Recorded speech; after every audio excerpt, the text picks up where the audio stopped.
ఓం శాంతి. Murali date 24/9/2025. ఈరోజు బాబా చెప్తున్నారు, బాబా వచ్చిందే మనందరి బ్యాటరీని ఛార్జ్ చెయ్యటానికి. మనమెంత బాబాని జ్ఞాపకం చేస్తామో అంత మన బ్యాటరీ ఛార్జ్ అవుతూ ఉంటుంది. ఇది సత్యమైన నావ. సత్యమైన నావకు తుఫాన్లు ఎందుకు వస్తున్నాయి? ఎంతో మంది మేమే భగవంతుళ్ళము అని చెప్పుకునేవారు చాలా మంది ఉన్నారు. కొందరు గారడి చేస్తూ చూపిస్తూ ఉంటారు. ఇవన్నీ ఉండేసరికి మనుష్యులు సత్యాన్ని గుర్తించలేకపోతున్నారు. సత్యమైన నావను కదిలించటానికి ప్రయత్నం చేస్తారు. కానీ సత్యమైన నావ ఎప్పుడూ మునగదు అని మనకు తెలుసు. ఈరోజు విఘ్నాలు వేసేవారే రేపు సద్గతినిచ్చే దారి ఇది ఒక్కటే అని అర్థం చేసుకొని అందరూ మన దగ్గరికి వస్తారు. స్వయాన్ని సర్వ గుణాలతో అలంకరించుకోవాలి. ఎప్పుడూ ఎవరికి దుఃఖాన్నివ్వకండి.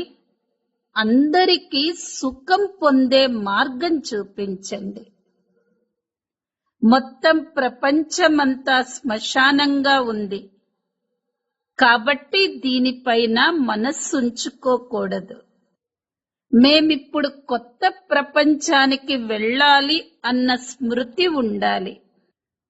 ఎవరైతే బాబ్ దాదాకు అతి ప్రియమైన వారో వారికి బాబ్ దాదాల ఛత్రఛాయ అధికార రూపంలో లభిస్తుంది. బాబా ఛత్రఛాయ లోపలికి మాయ రాలేదు. బాబా ఛత్రఛాయలో ఉన్నవారు మాయపై విజయాన్ని పొందుతారు. బాబా ఛత్రఛాయ అంటేనే స్మృతి యొక్క ఛత్రఛాయ. ఎవరైతే స్మృతి రూపి ఛత్రఛాయలో ఉంటారో వాళ్ళు సర్వ విఘ్నాల నుండి సురక్షితంగా ఉంటారు. ఛత్రఛాయ లోపల ఎటువంటి సమస్య రాలేదు. వారికి కష్టమైన ఏ విషయమైనా సహజమైపోతుంది. పర్వతం సమానమైన విషయాలు కూడా ఆవగింజ సమానంగా అయిపోతాయి. ఎవరికి?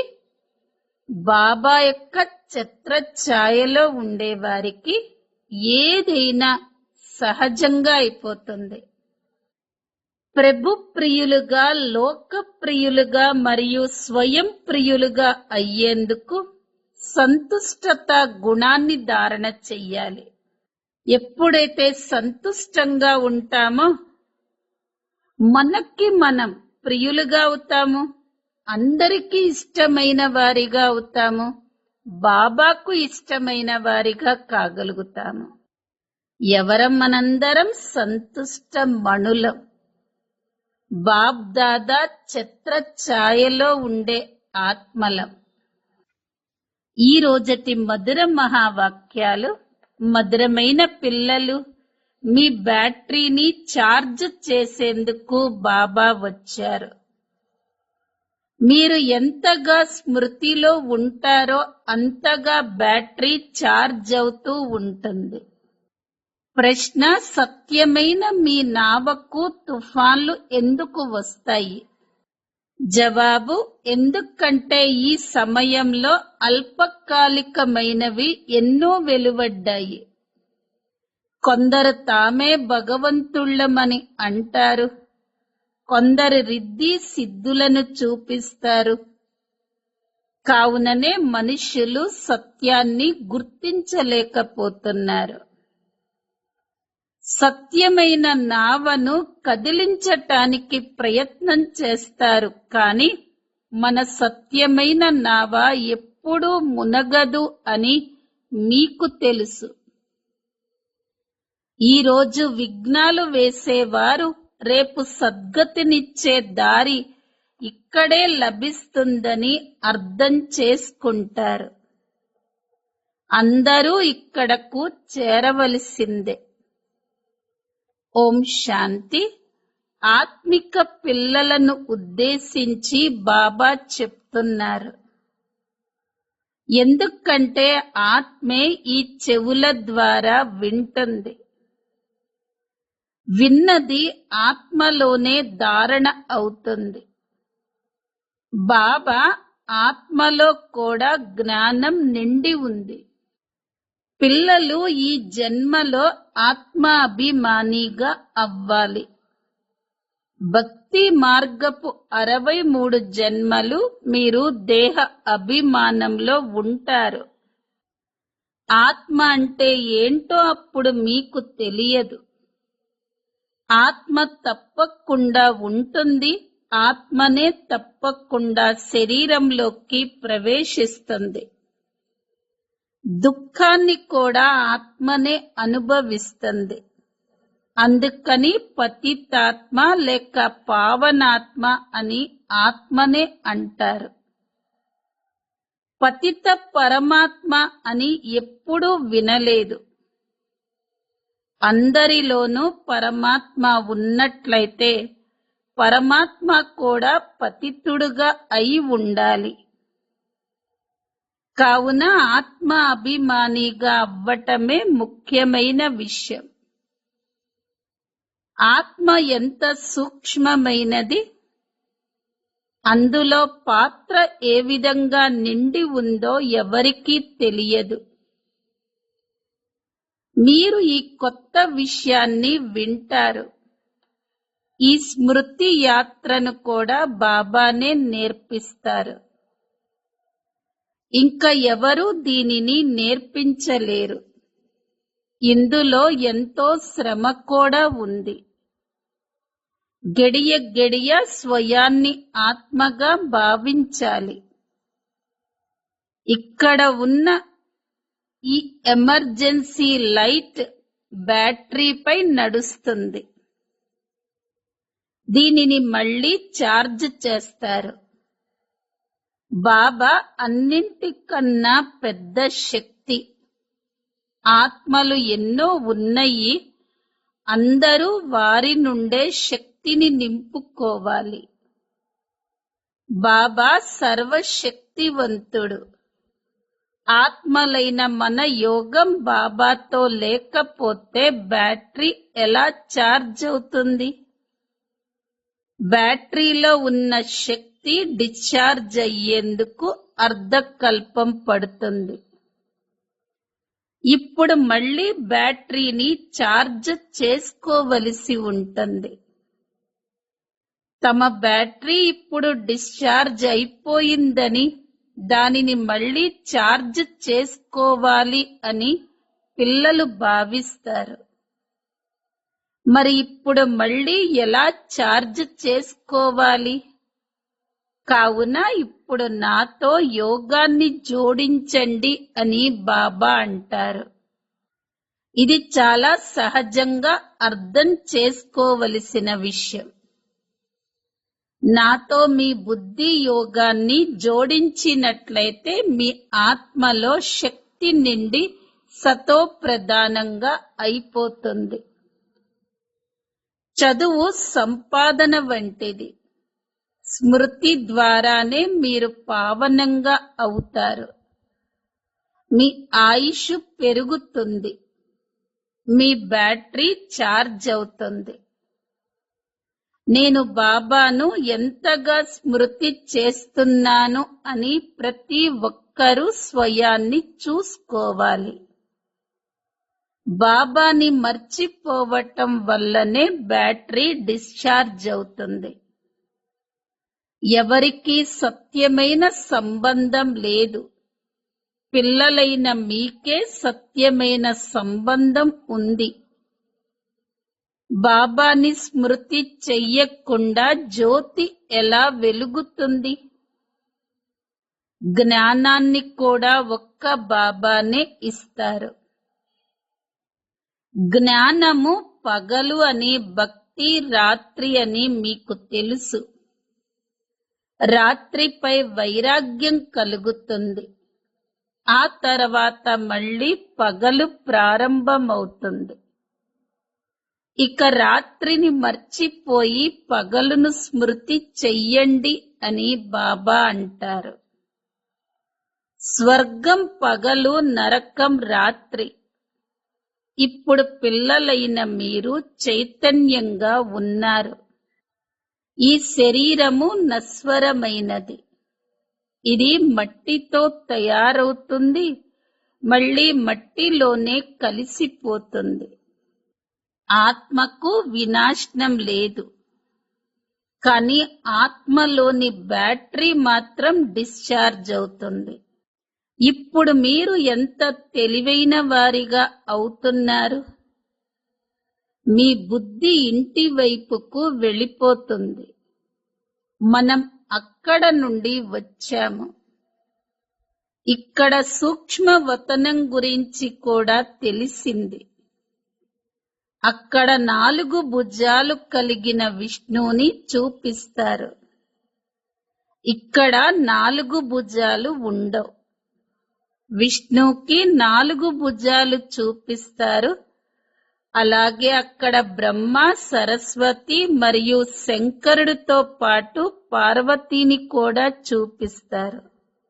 బ్రహ్మ సరస్వతిలే మళ్ళీ లక్ష్మీనారాయణలుగా అవుతారని, అందుకే 4 భుజాలు చూపించారు అని ఎవ్వరికీ తెలియదు. ఒక్క బాబా తప్ప ఇంకా ఎవరూ వీటిని అర్థం చేయించలేరు. ఆత్మలోనే సంస్కారాలు నిండుతాయి. ఆత్మనే తమో ప్రధానం నుండి సతో ప్రధానంగా అవుతుంది. ఆత్మలే తండ్రిని పిలుస్తాయి. డిశ్చార్జ్ అయిపోయాము, హే తండ్రి, ఇప్పుడొచ్చి మమ్మల్ని తిరిగి ఛార్జ్ చెయ్యండి అని అంటారు. ఎంతగా స్మృతి చేస్తారో అంతగా శక్తి వస్తుందని బాబా అంటారు. బాబాపై ఎంతో ప్రేమ ఉండాలి. బాబా, మేము మీ వారిమే, మీతోటే మేము ఇంటికి వస్తాము. పుట్టింటి నుండి అత్తవారింటికి తీసుకువెళతారు కదా. మీకు అలంకరణ చేసేందుకు ఇక్కడ 2 తండ్రులు లభించారు. సింగారం కూడా చాలా బాగా ఉండాలి, అనగా సర్వగుణ సంపన్నులుగా అవ్వాలి. నాలో ఏ అవగుణం లేదు కదా అని స్వయాన్ని ప్రశ్నించుకోవాలి. మనస్సు ద్వారా తుఫాన్లు వచ్చినా కర్మల ద్వారా ఏమీ చెయ్యటం లేదు కదా. ఎవరికి దుఃఖాన్ని ఇవ్వటం లేదు కదా అని చూసుకోవాలి. బాబా దుఃఖహర్త, సుఖకర్త. మనం కూడా అందరికీ సుఖం దారిని చూపిస్తాము. బాబా ఎన్నో యుక్తులను తెలియచేస్తూ ఉంటారు. మీరు సైన్యం వంటివారు. మీ పేరు ప్రజాపిత బ్రహ్మ, కుమారి, కుమారులు. ఎవరైనా లోపలికి వస్తే మొట్టమొదట మీరు ఎక్కడ నుండి వచ్చారు, ఎవరి వద్దకొచ్చారు అని ప్రశ్నించండి. మేము బీకేల వద్దకొచ్చాము అని అంటారు. మరి ఈ బ్రహ్మ ఎవరు? ప్రజాపిత బ్రహ్మ అన్న పేరుని ఎప్పుడైనా విన్నారా? ఆ ప్రజాపితకు మీరు కూడా సంతానమే. అందరూ ప్రజలే కదా. అతను మీకు కూడా తండ్రే, కానీ మీకు అది తెలియదు. మరి బ్రహ్మ కూడా తప్పకుండా ఎవరో ఒకరి సంతానమయి ఉండాలి కదా. అతడి తండ్రికి శరీరం ఉండదు, బ్రహ్మ, విష్ణు, శంకరులు ముగ్గురికి పైన శివ్ బాబా ఉంటారు. ఈ ముగ్గురికి రచయిత అయిన కారణంగా త్రిమూర్తి శివుడు అని అంటారు. అందరికన్నా పైన ఒక్క శివ్ బాబా ఉంటారు. ఆ తర్వాత ముగ్గురు ఉంటారు. వంశం ఉంటుంది కదా. బ్రహ్మకు తప్పకుండా భగవంతుడే తండ్రిగా ఉంటాడు. అతడు ఆత్మలకు తండ్రి. అచ్చ, మరి ఈ బ్రహ్మ ఎక్కడ నుండి వచ్చాడు? నేను ఇతనిలోకి ప్రవేశించి ఇతడికి బ్రహ్మ అన్న పేరుని పెడతాను. పిల్లలైన మీకు కూడా పేర్లు పెట్టాను. అలాగే ఇతడికి కూడా బ్రహ్మ అన్న పేరుని పెట్టాను. ఇది నా దివ్య అలౌకిక జన్మ అని బాబా అంటారు. పిల్లలైన మిమ్మల్ని దత్తత తీసుకుంటాను. నేను ఇతనిలోకి ప్రవేశిస్తాను. ప్రవేశించి మీకు వినిపిస్తాను. కావుననే బాబ్ దాదా అని పిలుస్తారు. ఎవరిలో అయితే ప్రవేశించానో అతడి ఆత్మ కూడా ఉంటుంది కదా. అతడి పక్కనే వచ్చి కూర్చుంటాను. రెండు ఆత్మల పాత్ర ఈ ప్రపంచంలో చాలా ఎక్కువగా కొనసాగుతుంది. ఆత్మను ఆహ్వానిస్తారు. మరి అది వచ్చి ఎక్కడ కూర్చుంటుంది? తప్పకుండా ఆ బ్రాహ్మణ ఆత్మకు పక్కనే వచ్చి కూర్చుంటుంది కదా. అలాగే ఇక్కడ కూడా రెండు ఆత్మలున్నాయి. ఒకరు బాబా, రెండు దాదా. ఇతడికి తన జన్మల గురించి తెలియదు అని బాబా అంటారు. అలాగే మీకు కూడా ఒకప్పుడు మీ జన్మల గురించి తెలియదు అని బాబా అంటారు. ఇప్పుడు మీకు కల్ప కల్పం 84 జన్మల చక్రంలో తిరిగాము అని స్మృతి కలిగింది. మళ్ళీ తిరిగి వెళతాం. ఇది సంగమ యుగం. ఇప్పుడు బదిలీ అవుతాము. యోగం ద్వారా మీరు సతో ప్రధానంగా అయిపోతారు. మీ బ్యాటరీ ఛార్జ్ అయిపోతుంది. మళ్ళీ సత్యుగంలోకి వచ్చేస్తారు. బుద్ధిలో మొత్తం చక్రమంతా తిరుగుతుంది. విస్తారంలోకైతే వెళ్ళలేరు కదా. వృక్షానికి కూడా ఆయు ఉంటుంది. మళ్ళీ అది వాడిపోతుంది. ఇక్కడ కూడా మనుషులందరూ ఎండిపోయారు. అందరూ ఒకరినొకరు దుఃఖాన్నిచ్చుకుంటూ ఉంటారు. ఇప్పుడు అందరి శరీరాలు నాశనమైపోతాయి. మిగిలిన ఆత్మలు వెళ్ళిపోతాయి. బాబా తప్ప ఇంకా ఎవరు ఈ జ్ఞానాన్ని ఇవ్వలేరు. బాబానే విశ్వరాజ్యాన్నిస్తారు. వారిని ఎంతగా స్మృతి చెయ్యాలి? స్మృతిలో ఉండకపోవటం వలన మాయా దెబ్బ తగులుతుంది. అన్నింటికన్నా పెద్ద దెబ్బ వికారాల దెబ్బ. యుద్ధ మైదానంలో బ్రాహ్మణులైన మీరే ఉన్నారు కదా. కావున మీకే తుఫాన్లొస్తాయి. కాని ఏ వికర్మను చెయ్యకండి.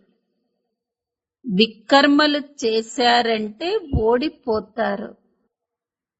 పిల్లలు విసిగిస్తే కోపం వస్తుంది. పిల్లలను బాగా సంభాళించకపోతే పాడైపోతారు. వాళ్ళను కోపం చెయ్యవలసి వస్తుంది అని బాబాని అడుగుతారు. కొట్టకుండా ఉండేందుకు ప్రయత్నించండి. భక్తిలో కృష్ణుణ్ణి కూడా రోకలకి కట్టినట్లుగా చూపించారు కదా. తాడుతో కట్టండి, అన్నం పెట్టకండి. ఏడ్చి ఏడ్చి చివరికి ఇంకా ఎప్పుడూ చెయ్యము అని అంటారు. వారు పిల్లలు కదా, మళ్ళీ చేస్తారు. అయినా శిక్షణ ఇవ్వాలి. పిల్లలు ఎప్పుడూ వికారాలలోకి వెళ్ళకండి. కుల కలంకితులుగా అవ్వకండి అని బాబా కూడా పిల్లలకు శిక్షణను ఇస్తారు. లౌకికంలో కూడా పిల్లలు కుపుత్రులుగా ఉంటే తల్లి తండ్రులు ఇలా ముఖాన్ని నల్లగా ఎందుకు చేసుకుంటావు, కులానికి కళంకాన్ని ఎందుకంటిస్తావు అని ప్రశ్నిస్తారు కదా. ఓడిపోతూ గెలుస్తూ గెలుస్తూ ఓడిపోతూ చివరికి విజయాన్ని తప్పకుండా పొందుతారు. ఇది సత్యమైన నావ. దీనికి తుఫాన్లు చాలా వస్తాయి. ఎందుకంటే కృత్రిమమైనవి ప్రపంచంలో ఎన్నో వెలువడుతున్నాయి. కొందరు తమను తాము భగవంతునిగా చెప్పుకుంటారు. కొందరు ఇంకేదో చేస్తారు. రిద్ధి సిద్ధులు కూడా ఎన్నో చూపిస్తారు. సాక్షాత్కారాలను కూడా చేయిస్తారు. బాబా సర్వుల సద్గతిని చేసేందుకొచ్చారు. ఇక ఈ అడవి ఉండదు. అడవిలో ఉండేవారు ఉండరు. ఇప్పుడు మీరు సంగమ యుగంలో ఉన్నారు. ఈ పాత ప్రపంచము శ్మశానంగా అయిపోయిందని మీకు తెలుసు. ఈ అంతమైపోయే ప్రపంచంపై మనస్సుని పెట్టుకోకూడదు.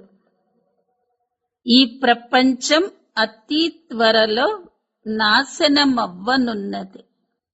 కొత్త ప్రపంచం ఎప్పుడైతే పాత ప్రపంచంగా అవుతుందో అప్పుడే బాబా వస్తారు.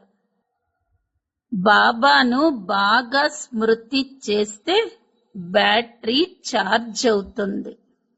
మురళిని చాలా బాగా వినిపించిన స్మృతి పదును లేకపోతే ఆ శక్తి అందులో ఉండదు. అప్పుడు అది పదునైన ఖడ్గం కాదు. ఇది కొత్త విషయమేమీ కాదు అని బాబా అంటారు. 5000 సంవత్సరాల క్రితం కూడా ఇక్కడకు వచ్చారు. ఇంతకు ముందు ఎప్పుడైనా కలిశారా అని బాబా ప్రశ్నిస్తారు. అప్పుడు కల్పపూర్వం కలిశాము అని అంటారు. కొందరు డ్రామా తనకు తానుగా పురుషార్థం చేయిస్తుంది అని అంటారు. అచ్చా, ఇప్పుడు డ్రామా పురుషార్థం చేయిస్తుంది కదా, కావున ఇక పురుషార్థం చెయ్యండి. ఒక్క చోట కూర్చోకూడదు కదా. ఎవరైతే కల్పపూర్వం పురుషార్థం చేశారో వారు మళ్ళీ చేస్తారు. ఇప్పటి వరకు ఎవరైతే రాలేదో వారు మళ్ళీ రానున్నారు. ఎవరైతే నడుస్తూ నడుస్తూ పారిపోయారో, వెళ్ళి పెళ్ళిళ్ళు చేసుకున్నారో వాళ్లకు కూడా పాత్ర ఉన్నట్లయితే మళ్ళీ వచ్చి పురుషార్థం చేస్తారు. ఎక్కడకు వెళతారు? అందరూ బాబా ముందు తమ తోకలను ముడుచుకోవలసిందే. భీష్మ పితామహులు మొదలైన వారు కూడా అంతిమంలో వస్తారని వ్రాసి ఉంది.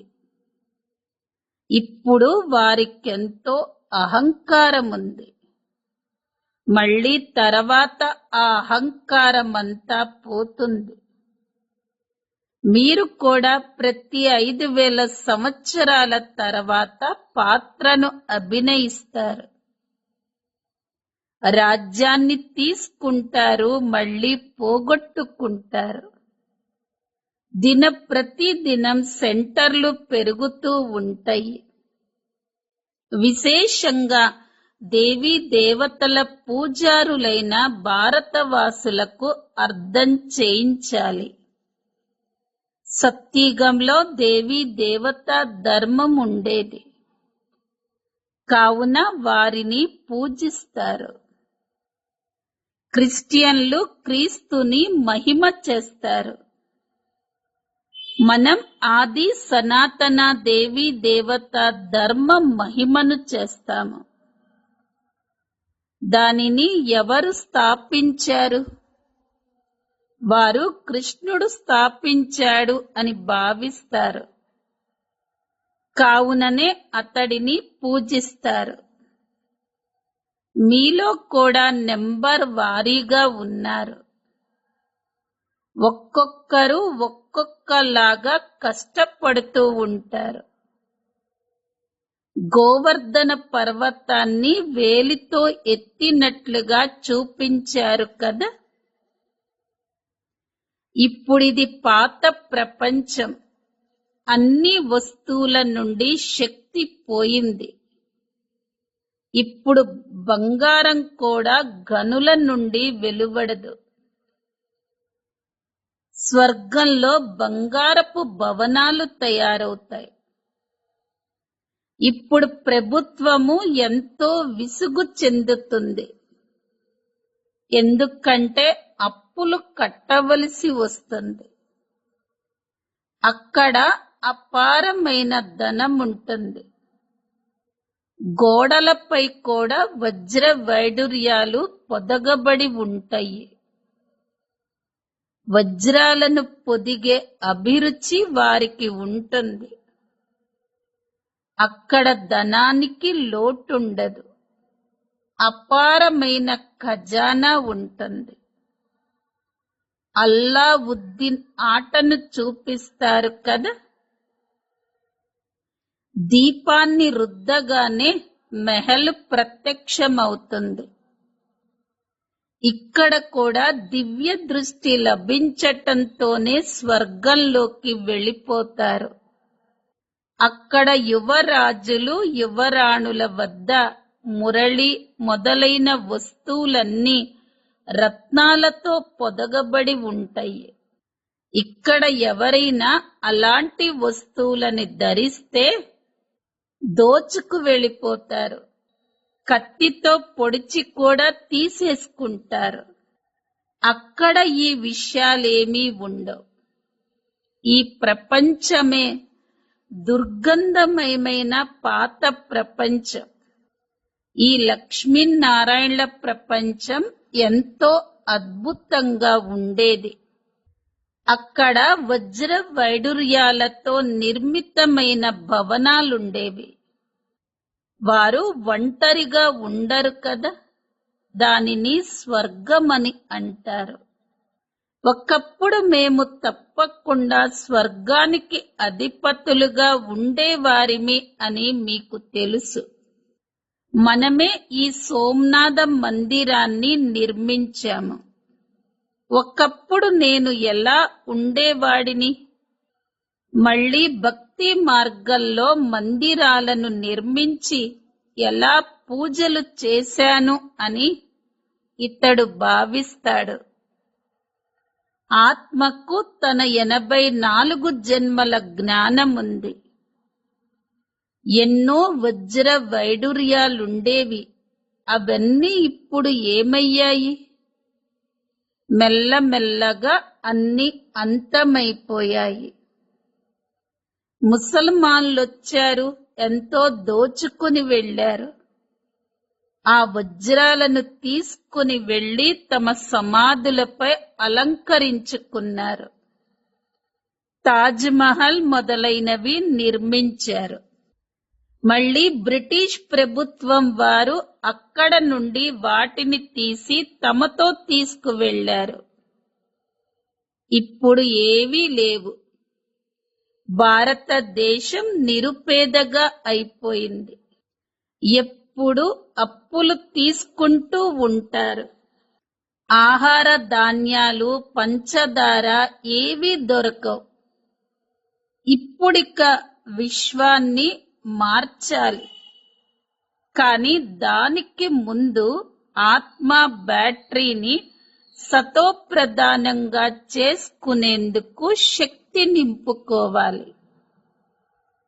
బాబాను తప్పకుండా స్మృతి చెయ్యాలి. బుద్ధి యోగం బాబాతో ఉండాలి. వారి నుండే వారసత్వం లభిస్తుంది కదా. మాయా యుద్ధం ఇందులోనే ఉంటుంది. ఇంతకు ముందు మీకు ఈ విషయాలు తెలియవు. ఇప్పుడు ఇతరులు ఎలా ఉన్నారో అప్పుడు మీరు అలానే ఉండేవారు. ఇప్పుడు మీరు సంగమ యుగంలో ఉన్నారు. వారందరూ కలియుగంలో ఉన్నారు. వీళ్ళ నోటికి ఏదొస్తే అది అంటూ ఉంటారు అని మనుషులంటారు. కానీ అర్థం చేయించేందుకు యుక్తులు కూడా ఉంటాయి కదా. మెల్లమెల్లగా మీరు వృద్ధిని పొందుతూ ఉంటారు. ఇప్పుడు బాబా చాలా పెద్ద విశ్వవిద్యాలయాన్ని తెరుస్తున్నారు. ఇందులో అర్థం చేయించేందుకు చిత్రాలు కావాలి కదా. ముందు ముందు మీ వద్ద ఈ చిత్రాలన్నీ ట్రాన్స్లేట్తో తయారు చేయబడతాయి.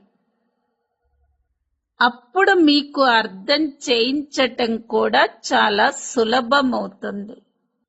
మనం మన రాజ్యాన్ని మళ్ళీ స్థాపించుకుంటున్నామని మీకు తెలుసు. బాబా స్మృతి మరియు జ్ఞానం ద్వారా స్థాపించుకుంటున్నాం. మాయా మధ్యలో ఎన్నో మోసాలు చేస్తుంది. ఈ మోసాల నుండి మిమ్మల్ని మీరు రక్షించుకుంటూ ఉండండి అని బాబా అంటారు. బాబా ఎన్నో యుక్తులను తెలియచేస్తూ ఉంటారు.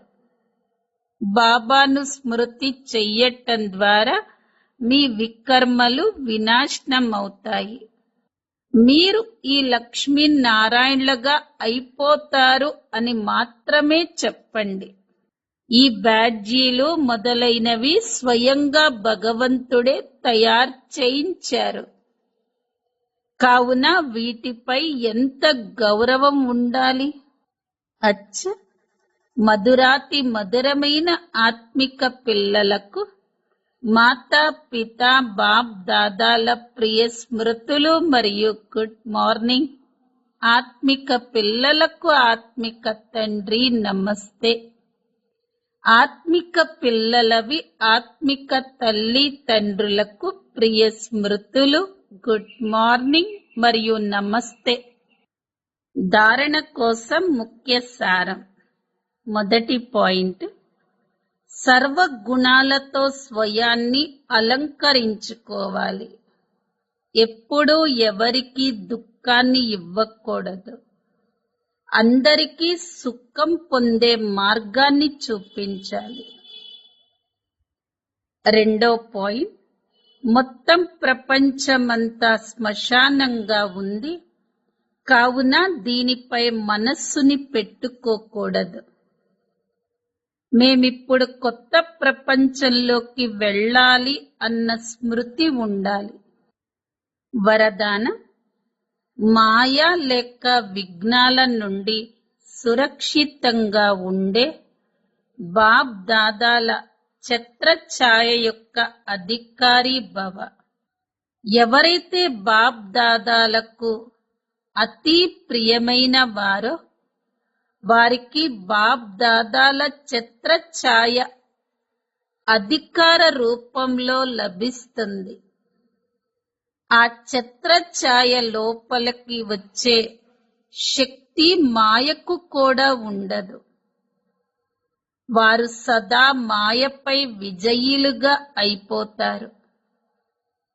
ఈ స్మృతి రూపీ ఛత్రఛాయ సర్వ విఘ్నాల నుండి సురక్షితంగా చేసేస్తుంది. ఛత్రఛాయ లోపల ఉండే వారి వద్దకు ఎటువంటి విఘ్నము రాలేదు. ఛత్రఛాయ లోపల ఉండే వారికి అతి కష్టమైన విషయం కూడా సహజమైపోతుంది. పర్వత సమానమైన విషయాలు కూడా ఆవగింజ సమానంగా అయిపోతాయి. స్లోగన్: ప్రభు ప్రియులుగా, లోక ప్రియులుగా మరియు స్వయం ప్రియులుగా అయ్యేందుకు సంతుష్టత గుణాన్ని ధారణ చెయ్యండి.